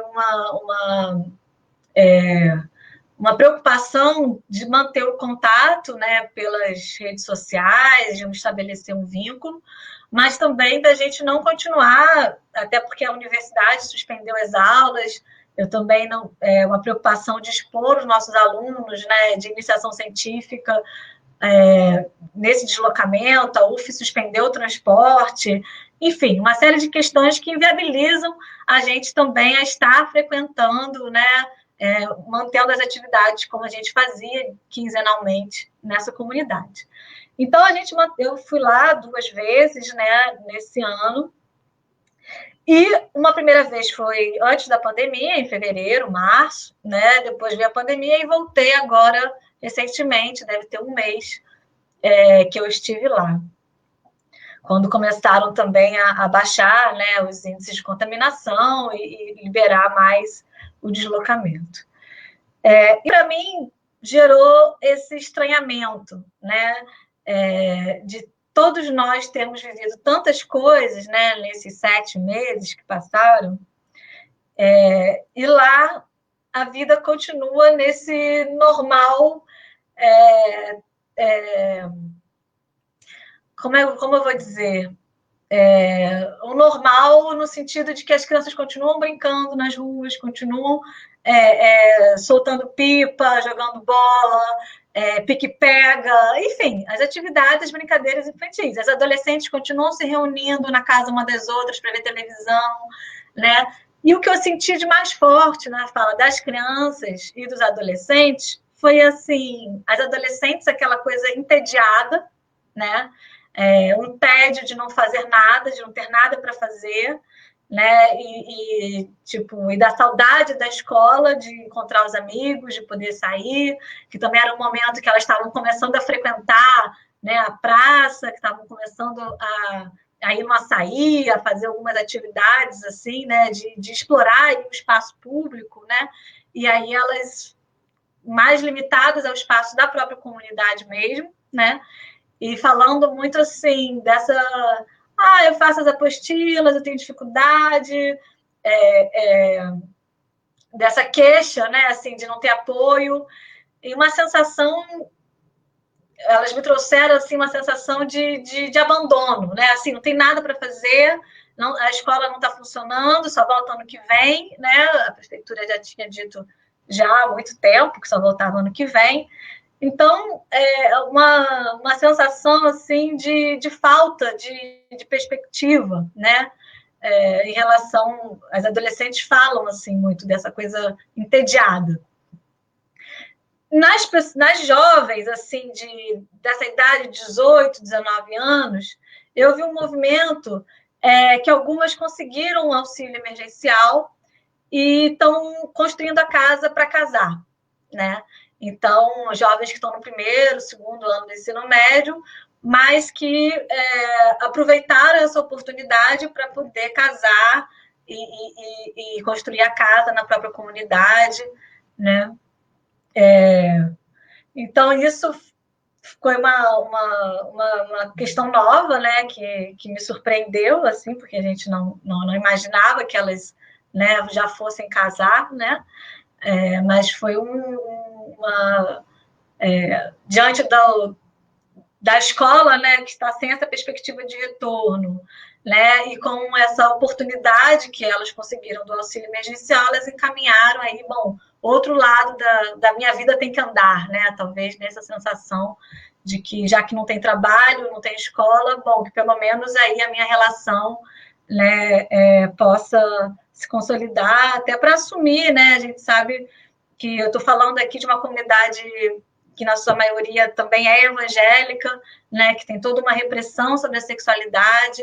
Então, você poder casar também é você poder, né, exercê-la de uma forma mais livre e de assumir esse lugar de adulto, né, de ser chefe de família, então, e também de poder engravidar, de poder exercer a maternidade. Então, isso foi um elemento também que eu presenciei, né? E as crianças, eu trabalho nessa comunidade há 4 anos, né? Quando eu cheguei lá, algumas dessas crianças tinham 6, 7 anos, né?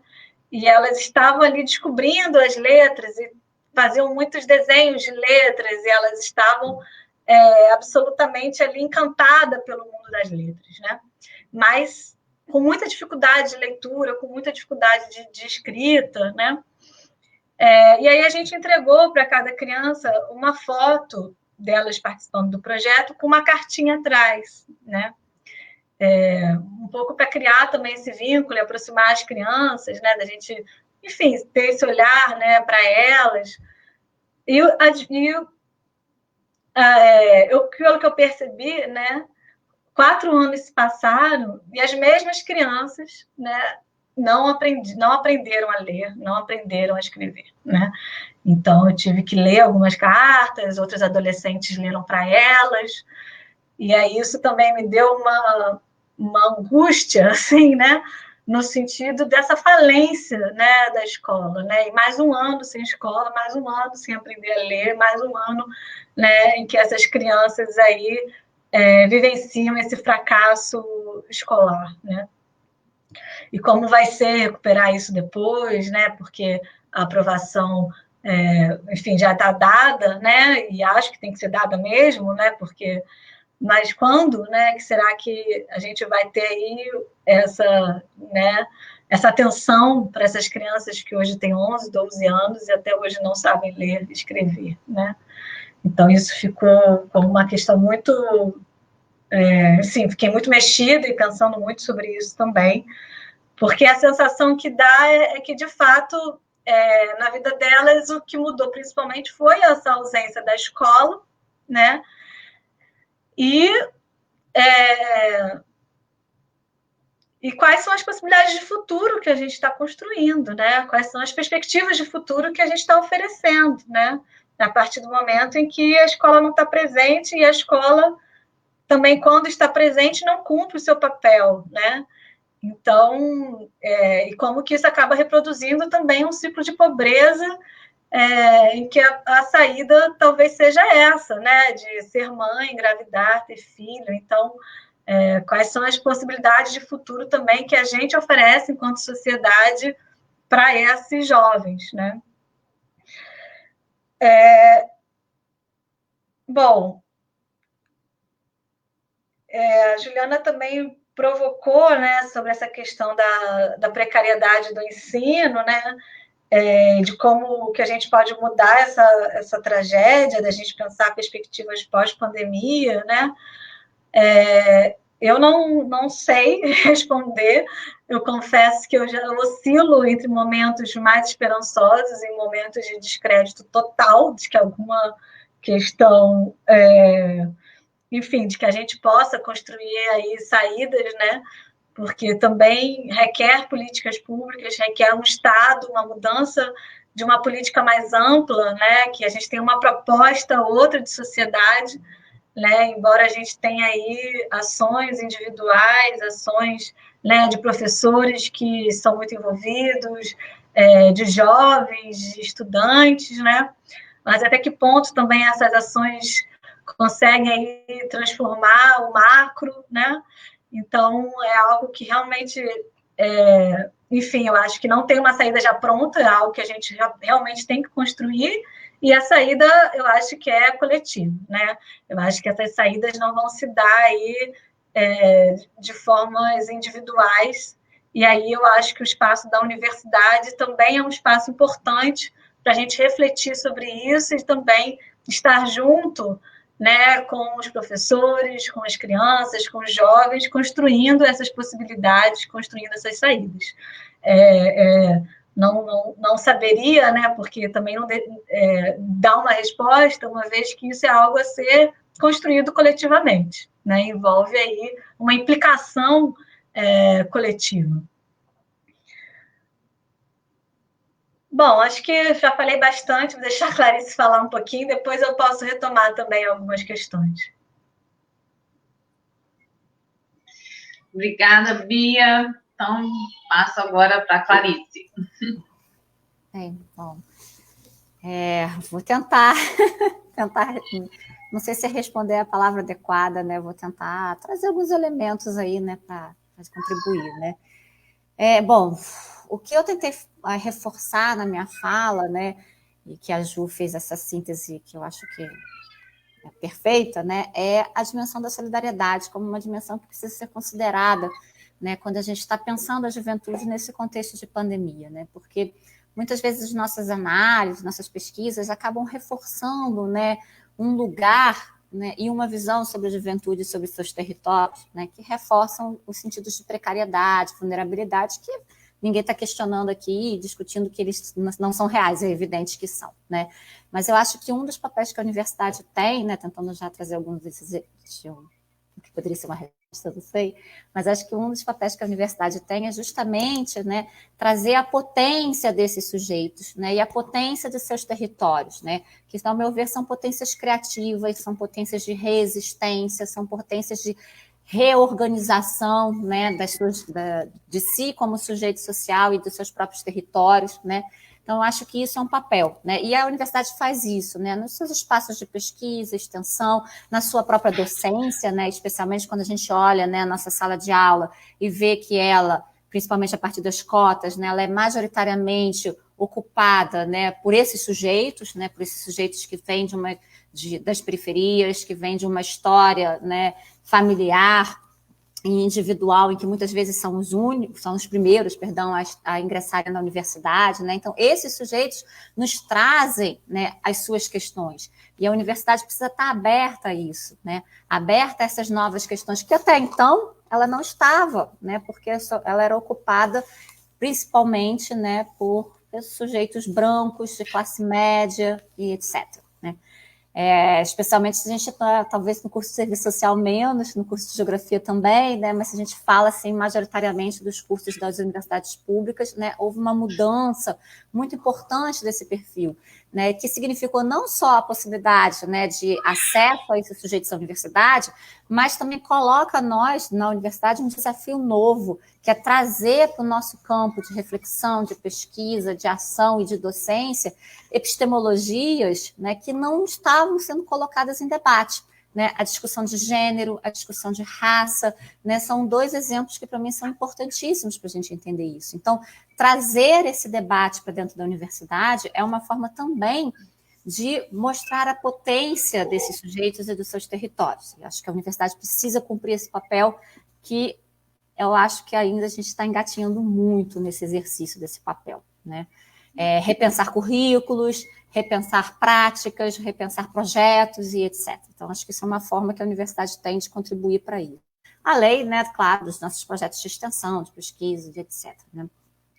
E, claro, né, a gente está nesses territórios, né? E estamos nesses territórios também nas nossas ações, né, nos nossos grupos, nos nossos projetos, né? Mas estamos também nesses momentos em que a gente traz essas questões para esses espaços que são eminentemente espaços de debate acadêmico, científico. Então, reforçar, né, essa potência, essa criatividade também nesses espaços, né? E eu tento sempre fazer esse exercício nas minhas falas, né? Assim, primeiro é dizer, olha, é uma merda, desculpa, é uma porcaria, é difícil, etc. Mas olha, né?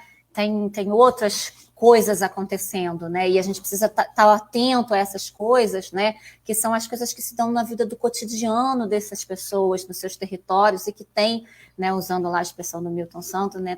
Milton Santos, que tem luminosidade, né? E que precisa ser trazida para o nosso olhar. Né? Então, acho que isso é um papel importante que a gente tem que cumprir e que acho que a gente ainda está fazendo pouco. Acho que a gente ainda está fazendo pouco. Né? E aí eu falo de todos nós, pensando nós enquanto uma instituição que, do meu ponto de vista, só tem sentido de existência na medida que ela está socialmente referendada. Né? Se ela não está socialmente referendada, a universidade não tem sentido de existência. A gente produz um conhecimento que é um conhecimento para a sociedade e que vem da sociedade. Né? E por isso que nos atacam tanto, inclusive, né? Então, acho que é um pouco isso, né? Trazer essa dimensão também das potências desses sujeitos e dos seus territórios, né? E aí, né, tentando já casar com um outro debate que eu tenho pensado bastante também não só nos meus projetos, mas na minha própria docência, né? um dos elementos que nos ajuda a pensar essa potência é justamente quando a gente intersecciona essas dimensões, né? Que são as dimensões de classe, gênero e raça, né? Acho que historicamente nós pensamos, né, essas desigualdades numa perspectiva de classe apenas, né? Entendendo que a classe vai abocanhar as outras dimensões de gênero e de raça. E eu acho que justamente esses sujeitos, né, que estão presentes nas nossas salas de aula, mas que também estão presentes como professores, professoras, técnicos, né, que estão ganhando espaço de visibilidade e representatividade, eles nos colocam a pensar que, embora a classe seja uma dimensão fundamental, sem sombra de dúvida, há algumas coisas que só podem ser entendidas a partir, por exemplo, do recorte de raça ou do recorte de gênero, né? Então, a gente só entende, por exemplo, por que são os jovens negros que nas favelas, os que mais morrem, quando comparado a jovens brancos da própria favela, né? A gente só entende isso pela raça, pela cor, né? Não é a classe que vai nos explicar apenas isso, né? A gente só entende que no mesmo território em que se partilham mesmas condições de vulnerabilidade, jovens negros ainda morrem mais do que jovens brancos. Isso é um recorte importante, né? Então, a classe dá conta, mas não dá conta de tudo, né? E aí a interseccionalidade é fundamental. É fundamental, por exemplo, para a gente entender aquele dado que eu coloquei anteriormente, né, de que o desemprego é ainda maior entre as mulheres negras, né, do que entre os jovens homens e brancos, né? Então, o recorte de gênero é importante também para a gente compreender isso, né? Então, essa interseccionalidade é um elemento que tem que estar presente nas nossas análises, nas nossas pesquisas, e que tem que estar presente na nossa docência também, né? Na nossa sala de aula, né? E aí é um desafio que eu tenho tentado dar conta, ainda muito incipientemente, né? É pensar as minhas questões, as questões que tradicionalmente eu tenho estudado e trabalhado, a partir também desse recorte interseccional, né?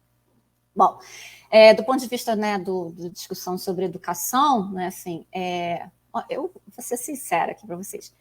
Eu acho que isso que a gente chama, em alguns lugares de ensino remoto emergencial, educação virtual, eu acho que isso, sim, é um tampão para uma situação emergencial, né, assim, mas eu tenho extremas ressalvas em relação a isso, né, assim, porque, primeiro, eu acho que tem uma discussão pedagógica anterior, né? Nem nós, docentes, estávamos preparados para isso, para dar aulas remotas, né?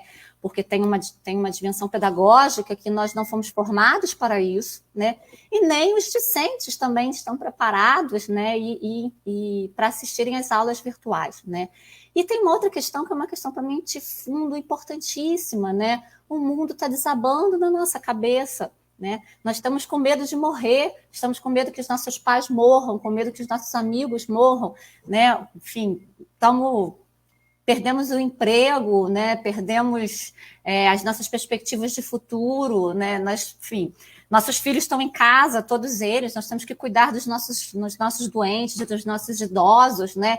O mundo está desabando e eu fico lá ensinando as epistemologias da geografia clássica, científica, tradicional. Não tem sentido, isso não tem sentido para o discente e espero que não tenha sentido também para nós docentes, né? Então, só existe sentido nesse ensino remoto emergencial para mim se a gente consegue nele interseccionar o debate do que está acontecendo no mundo hoje, né? Só faz sentido para mim falar de segregação socioespacial se eu penso ela como um elemento que nos ajuda a entender como ela se manifesta nesse contexto de pandemia, por exemplo, né? Então, só faz sentido para mim falar, né, sei lá, da produção do sujeito social se eu estou pensando no sujeito social que está vivendo um contexto de pandemia, né? Fora isso, é inócuo, né? Assim, desculpa se eu estou sendo até um pouco rígida na minha compreensão, né?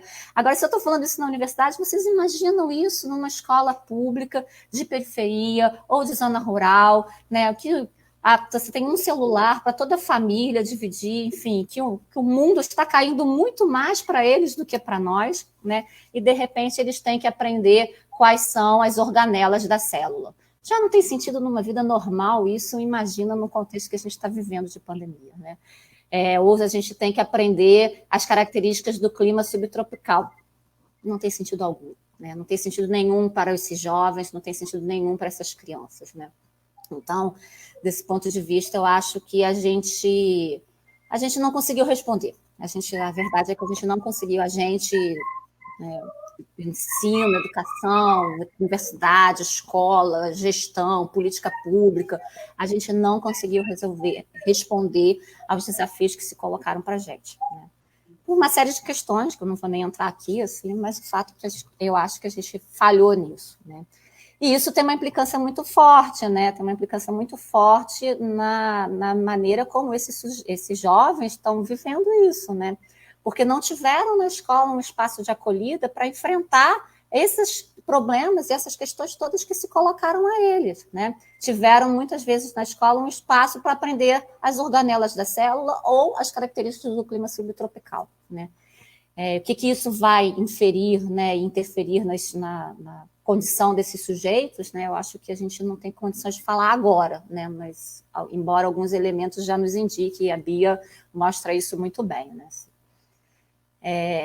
Mas também tem um contraponto a isso, né? Que é então, o que poderíamos ter feito, né? Assim, alguma coisa a gente tinha que fazer, né? Enfim. Então, acho que talvez o desafio seja a gente tentar transformar esse espaço muito menos num espaço de reprodução conteudista, que nunca deve ser as nossas salas de aula, né? E que, infelizmente, né, muitas das aulas virtuais têm sido, né? E muito mais espaços de conversa, de debate, de reflexão, de escuta, né? É importante a gente escutar também, né, o que os nossos alunos e alunas estão vivendo, né?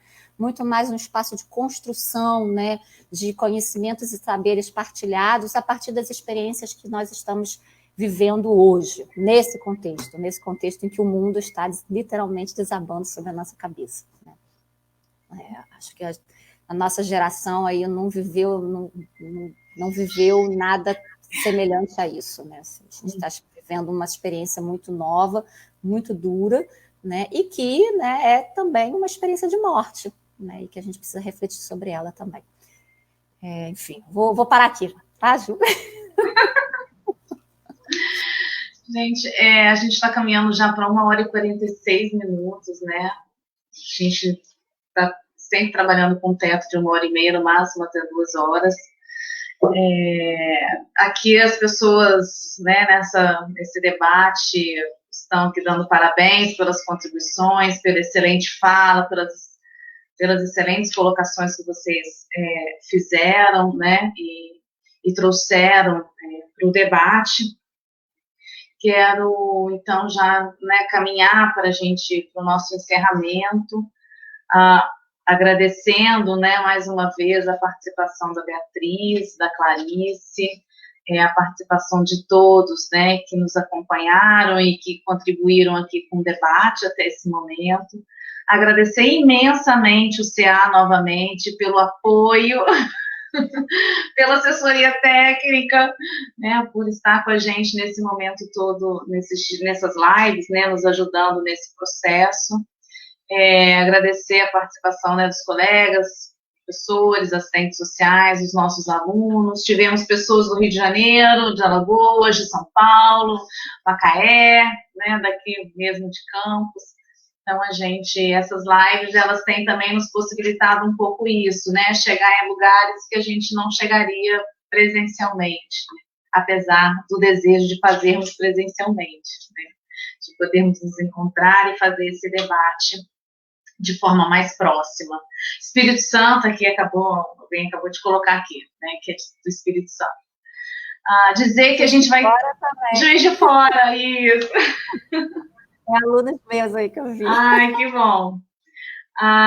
Dizer que a gente vai ter a próxima live, vai ser a última live desse projeto de extensão, que vai acontecer no dia 19, que a gente vai trabalhar com o tema da garantia de direitos de crianças e adolescentes, com a participação do Paulo Júnior, que foi professor nosso, substituto aqui na casa, e hoje é assistente social da Secretaria de Educação, e também da socióloga Beatriz Mateus, que é especialista em gestão de políticas públicas e que atua também na gestão aqui na prefeitura, na área da infância e juventude, na prefeitura de Campos dos Goytacazes, e também em uma organização não governamental. Espero que vocês estejam, né, possam estar conosco na próxima live. E mais uma vez agradecer a participação de vocês imensamente, a Clarice e a Beatriz, pelas contribuições, gente. Ah, mas só um lembretinho de não esquecerem de preencher o formulário lá no link que está disponível na descrição da live para que possam receber o certificado. É isso, gente. Obrigada. Até a próxima. Obrigada a vocês, gente. Até a próxima. Fiquem bem. Obrigada, Juliana, Clarice.